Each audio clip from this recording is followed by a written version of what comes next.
Welcome to Immortal Works Flash Fiction Friday, Episode 73, Over Easy, by Pete Fanning, read by John Grundvig.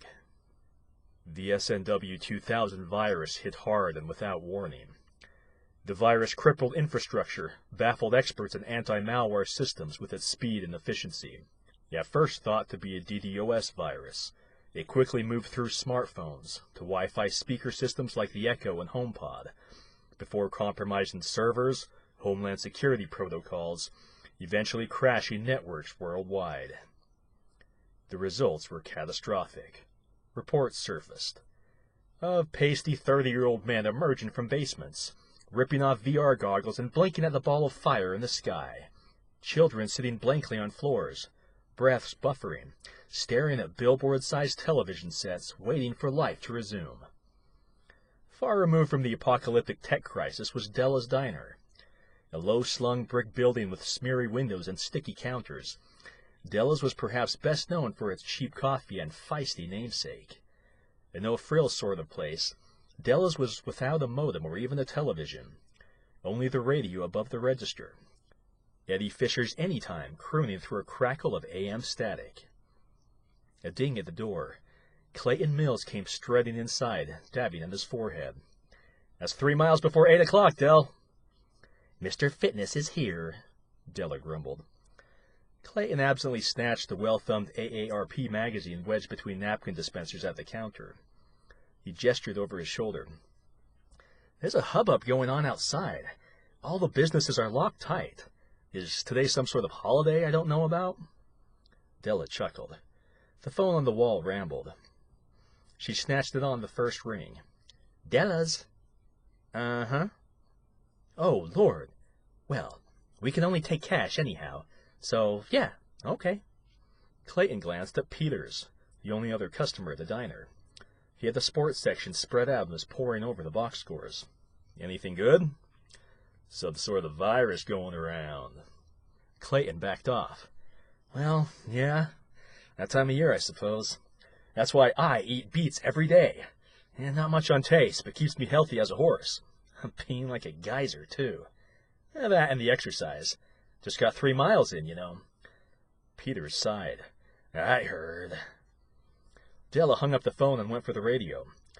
Beside it hung a sign that read, "We do not accept checks or play with bumblebees." Della fiddled with the tuner on the radio. "Anybody heard about the computers?" Clayton checking the pulse with 2 fingers on his wrist. "What about them?" "Something's going on with them. A bug or bot. I forgot what he said." Clayton shrugged. "My Casio works fine. Had for years. Just used it to do my taxes, matter of fact." Peters scoffed as he took out his newspaper. Clayton turned to the old gruff. "Got something to say about it, Peters?" "Yeah, so what? It's Japanese. So's that Datsun truck of yours." "I mailed my taxes off weeks ago," Peters replied without looking up. "Probably wasn't much to file," Clayton muttered. "Boys," Della shook her head.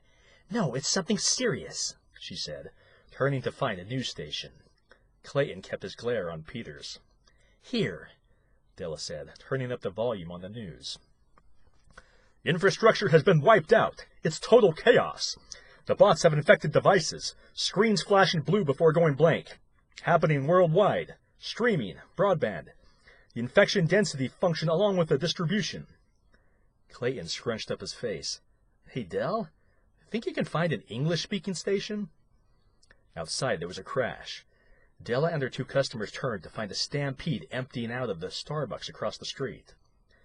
An apron barista with a bluish pixie cut leaped through a broken window, the rings in her ears and nose glinting in the morning sun. Just behind her came a swell of bodies, a blur of rolled-up jeans and yoga pants, well-groomed beards, tight plaid stocking caps, falling into each other as the exodus flooded the streets. The diner window framed the confusion, the street filled with screams, zombie-like creatures moaning and staring at devices and watches, colliding, tripping and falling, and rocking in place, then mumbling at their screens again. Peters, who years ago navigated the Mekong Delta with a bullet in his calf, stood at attention, taking in the scene. "What in damnation?" Clayton shrugged. He pointed to a body on a park bench, curled into a ball and sucking a thumb.